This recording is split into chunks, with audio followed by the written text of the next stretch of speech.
안녕하십니까. 이강용 선교사입니다. 믿는 사람들 가운데 이 방언 받기를 원하는 사람들이 대단히 많습니다. 그러다 보니까 심지어 방언을 훈련해서 방언할 수 있게끔 하는 그러한 학교까지 생겨나고 있습니다. 이 방언이라는 것이 은사의 하나로 생각되는데 그것을 훈련을 통해서 그 은사를 받겠다. 이 은사가 그렇게 해서 받아지는 것인지는 저는 의문스럽습니다. 그렇는데 이 방언보다도 더욱더 받기를 원해야 된다고 하는 것이 예언이라는 것이 있습니다. 이 바울 서신 고린도전서 14장에 이 방언과 예언에 대해서 굉장히 상세하게 언급하고 있습니다. 이 고린도전서 14장 2절에 보면은 방언은 하나님께 드리는 기도다.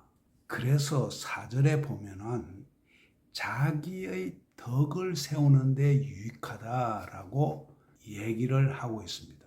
그런데 3절에는 예언에 대해서 말씀하는데 예언은 사람에게 하는 것이다. 그래서 4절에서 교회의 덕을 세우는 것이다. 그러면서 5절에서 방언보다는 예언에 힘쓰라고 말씀하고 있습니다.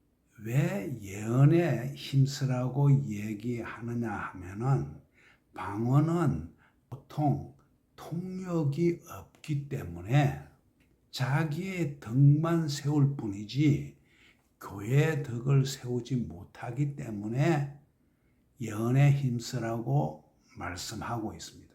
그러는데 방언을 하면서도 교회의 덕이 되기 위해서는 방언을 통역할 수 있도록 힘쓰라고 또 5절에서 얘기합니다.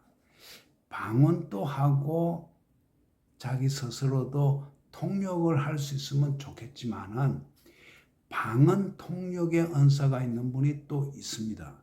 그래서 방언 통역의 은사인 사람 앞에서 방언을 해서 그 통역을 들음으로 해서 그 통역 내용을 교회에다가 말함으로 해서 교회의 덕이 될 수 있다는 이야기죠.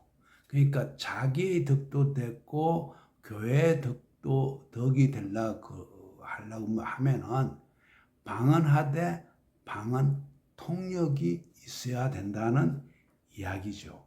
만약에 방언 통역이 없다면은 그 방언은 자기의 하나님께 올려드리는 기도니까 덕은 되겠지만은 마음의 열매가 없다는 것이 14절에서 말씀하고 있어요.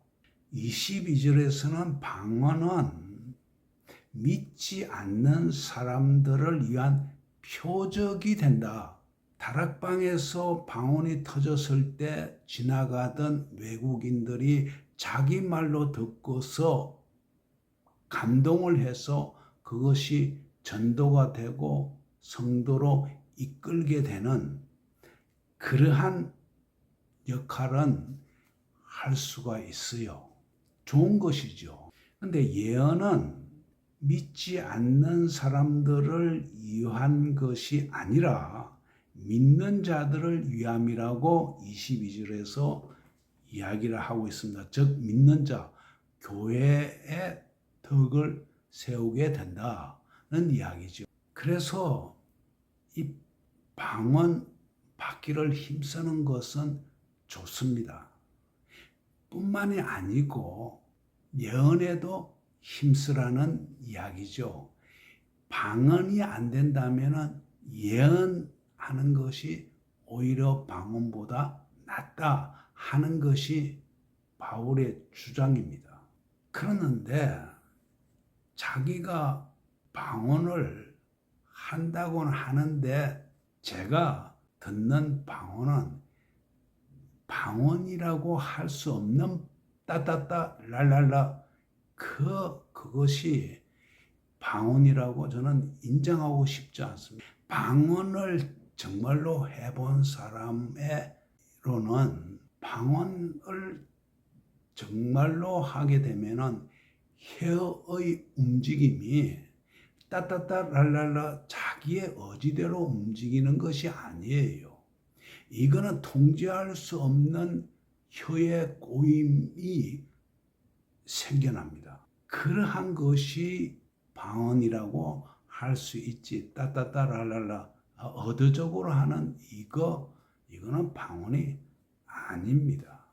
방언도 은사고 방언 통역도 은사고 예언하는 것도 은사입니다. 다 가지면 좋겠지만은 일반적으로 다 가질 수가 없습니다.